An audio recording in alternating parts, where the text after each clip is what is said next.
All the Young Dudes, chapitre 21, deuxième année, Regulus Black.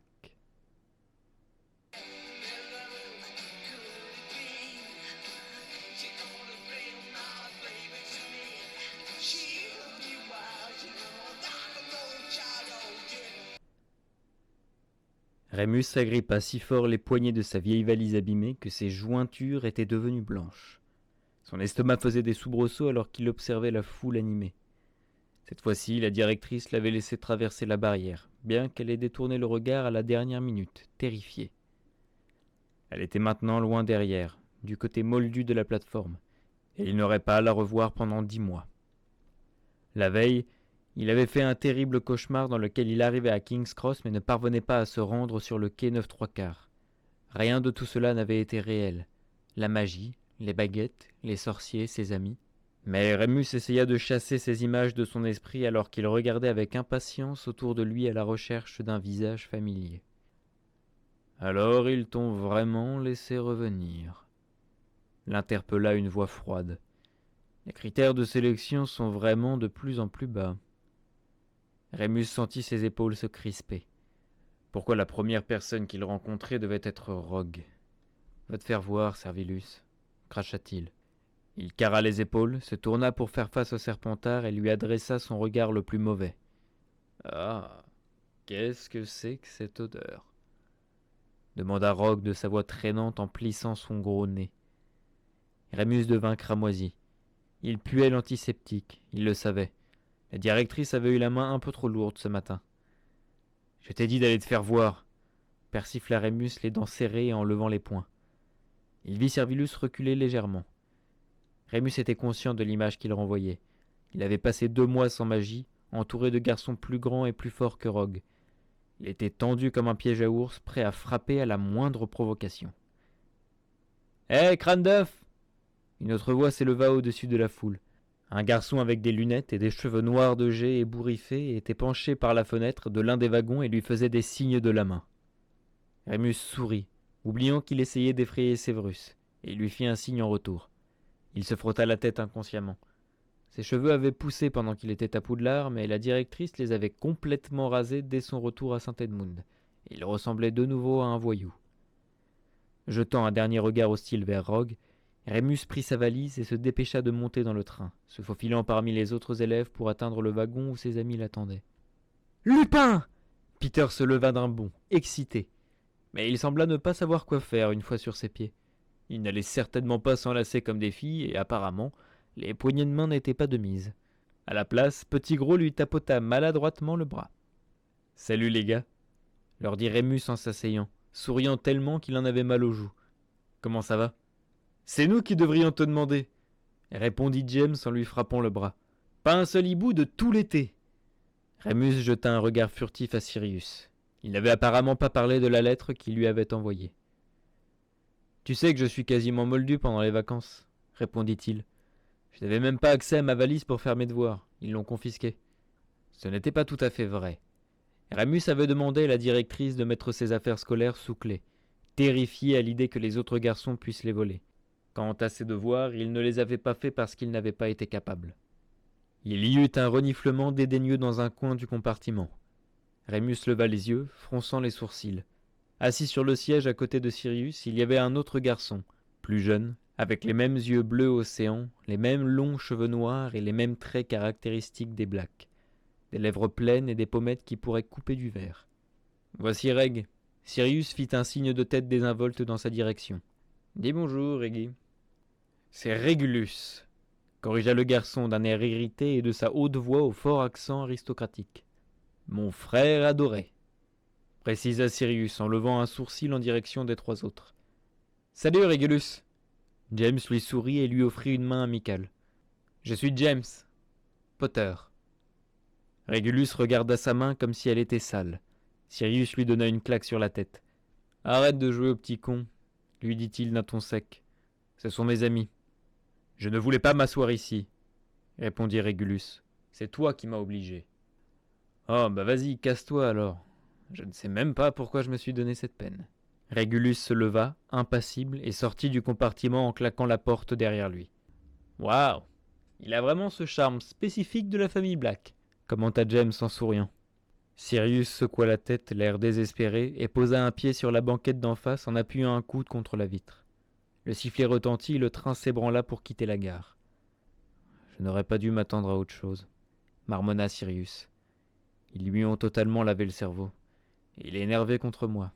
Je n'aurais pas dû être absent tout l'été. Tu crois qu'il sera à Serpentard alors demanda James. Probablement. Le regard de Sirius s'assombrit. Il sait que je ne lui adresserai plus la parole si c'est le cas. Je préfère encore qu'il termine à pouf souffle. Rémus trouva cela un peu dur. Certes, il n'aimait pas Rogue et Mulciber, et oui, ils avaient fait pas mal de farces au Serpentard, mais il n'avait jamais détesté cette maison comme Sirius. Il n'aurait certainement pas renié son propre frère simplement à cause d'un uniforme légèrement différent. La seule chose que Rémus reprochait au Serpentard, c'était l'attitude snob qu'avaient la plupart d'entre eux, et Sirius, James et Peter étaient tout aussi snobs, même s'ils ne s'en rendaient pas compte. Il s'extirpa de ses pensées alors que le train commençait à prendre de la vitesse en quittant Londres, et il put enfin se détendre en réalisant qu'il retournait bel et bien à Poudlard et que la magie était désormais officiellement autorisée. Il ouvrit sa valise et saisit sa baguette pour la première fois depuis des mois. Rémus n'avait pas osé toucher à quoi que ce soit de magique depuis la fin du trimestre, mais maintenant, il pouvait sortir un de ses livres d'occasion. Dumbledore les avait envoyés la semaine précédente et lancer rapidement Lectuncula Magna. Il fit semblant de se gratter l'oreille avec sa baguette et murmura la formule dans un souffle. Sirius avait dû voir ce qu'il faisait, car il sauta pour descendre son balai du porte-bagages, distrayant James et Peter. Rémus posa son regard sur le livre, son cœur battant la chamade. Les mots résonnèrent dans son esprit comme des notes de musique, et il pouvait enfin lire à nouveau. L'été avait été incroyablement ennuyeux. Il avait essayé de lire certains des livres qui traînaient à Saint-Edmund, mais sans magie c'était trop frustrant. Il avait lu très lentement chacune des lettres de ses amis, mais il avait été bien trop embarrassé pour tenter d'écrire à quelqu'un d'autre que Sirius. Il avait dû faire profil bas au maximum, et Rémus avait passé des journées entières sans parler à personne. On avait dit aux autres garçons qu'il était parti dans un pensionnat privé, payé par l'héritage de son père. Bien sûr, cela avait fait de lui une cible privilégiée, et avec les pleines lunes de plus en plus difficiles, Rémus avait passé une grande partie de l'été couvert de bleu. Les pleines lunes étaient une autre raison pour laquelle il était soulagé de retourner à Poudlard. Là où Madame Pomme-Fraîche, l'infirmière de l'école, était non seulement plus sympathique que la directrice, mais aussi bien mieux qualifiée pour gérer les spécificités de sa condition. La directrice avait été horrifiée de voir les nouvelles blessures que Rémus s'infligeait chaque mois et le traitait comme s'il le faisait délibérément juste pour l'ennuyer. Cela avait été bien pire que l'été précédent, où il s'en était tiré avec quelques égratignures et contusions chaque nuit. À présent, sous ses vêtements moldus, Rémus était presque entièrement recouvert de bandages et de sparadraps qui tiraient et l'irritaient chaque fois qu'il bougeait. Il espérait pouvoir se faufiler jusqu'à l'infirmerie juste après leur arrivée. Sirius et James s'étaient occupés à raconter leur été à Rémus, et Peter intervenait ici et là, toujours prêt à rappeler que la plupart du temps ils avaient été tous les trois. Il semblait qu'ils avaient tous passé des vacances fantastiques, bien que surtout constituées de Quidditch. Les parents de James possédaient un chalet au bord de la mer, en plus de ce que James appelait leur maison habituelle près de Londres. Les trois garçons avaient campé sur la plage, pêché, fait voler des cerfs-volants et préparé leur farce pour l'année à venir. Ils en parlèrent avec enthousiasme pendant si longtemps que Rémus eut envie de leur dire à tous de se taire. Il se sentit un peu mieux quand le chariot de friandises arriva. James et Sirius mirent en commun leur argent de poche et ils achetèrent assez pour nourrir la moitié de la maison Gryffondor. Rémus ne s'en plaignit pas. Comme d'habitude, il était affamé. Rémus était content de s'être empiffré dans le train, car il avait oublié comment la cérémonie de répartition était longue et ennuyeuse, surtout quand on n'y participait pas.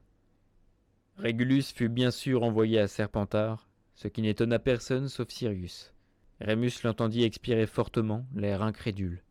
Le plus jeune des frères Black se précipita pour rejoindre ses pairs, dont Narcissa, qui arborait désormais un insigne de préfet en argent, ainsi qu'une nouvelle coiffure blond platine. Sévrus donna une tape dans le dos de Régulus en ricanant, le regard rivé sur la table des Gryffondor. « C'est quoi son problème ?» soupira Peter quand la nourriture apparut enfin. « Ok, on lui a fait quelques blagues stupides, mais il pourrait s'en remettre. »« Je pense que c'est d'Evans dont il a besoin de se remettre, » dit James, affichant un air pensif qui ne lui ressemblait pas. Ils le regardèrent tous avec confusion. « Oh allez, c'est évident !» ajouta-t-il en souriant. Le petit Servilus est clairement amoureux de notre poil de carotte Gryffondor. Il fit un clin d'œil à Lily qui lui lança un regard dégoûté et lui tourna résolument le dos pour continuer sa conversation avec Marlène. Alors juste parce qu'on a la gonzesse qui lui plaît dans notre maison, il va nous emmerder pendant les 6 prochaines années ? Demanda Sirius, l'air sceptique. C'est exactement ça, confirma James, l'air très fier de lui. Non, Sirius secoua la tête. Personne ne pourrait se mettre dans un état pareil juste pour une fille. Rémus l'approuva intérieurement, mais Potter ne sembla pas s'offusquer de voir ses théories remises en cause. Il haussa les épaules, piquant sa fourchette dans une pomme de terre rôtie. Si tu le dis. Peut-être qu'il n'a tout simplement pas digéré la fois où Rémus lui a mis son poing dans la tronche, alors. Sirius rit à ce souvenir, et son air morose s'envola.